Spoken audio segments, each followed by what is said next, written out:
ஔவை பாட்டி. அருவி அவ பாட்டிய தான் கூப்பிடுறா. அது சரி, அவங்களுக்கு ஏன் ஔவை பாட்டின்னு பேர் வந்துச்சு உங்களுக்கு தெரியுமா? முன்னொரு காலத்துல ஔவையார்னு ஒரு பாட்டி இருந்தாங்க. அவங்க நிறைய நல்ல கருத்துக்களை சொல்வாங்க. அவங்கள போலவே அருவியோட பாட்டியும் ஊர்ல இருக்கிற எல்லாருக்கும் நிறைய நல்லதை சொல்லுவாங்க. அதனால எல்லாருமே அவங்கள ஔவை பாட்டின்னு கூப்பிட்டாங்க. அருவியும் அப்படியே கூப்பிட ஆரம்பிச்சிட்டான். அருவியோட குரலை கேட்டு பாட்டி வெளியில வந்தாங்க.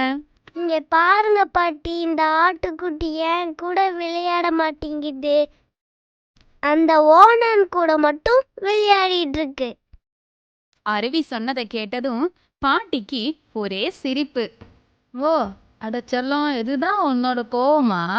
உனக்கும் நிறைய நண்பர்கள் இருக்கிறாங்கல்ல, ஆனா அவங்க எல்லாரையும் விட உனக்கு ஆட்டுக்குட்டியைத்தானே ரொம்ப பிடிக்கும். அந்த மாதிரி தான் ஆட்டுக்குட்டிக்கு எத்தனை நண்பர்கள் இருந்தாலும் நீ தான் அதுக்கு ரொம்ப பிடிச்சவ. இது கூட உனக்கு தெரியலையேம்மா? அதெல்லாம் எனக்கு தெரியும். சும்மா தான் உங்ககிட்ட சொன்னேன். நான் போறேன், போங்க. இலைகளோட ஆட்டுக்குட்டி கிட்ட ஓடினா அருவி. ஆட்டுக்குட்டிக்கு இலைகளை தின்ன கொடுத்தா அருவி. பசியோட இருந்த ஆட்டுக்குட்டி துள்ளிக்கிட்டு இலைகளை தின்ன ஆரம்பிச்சது.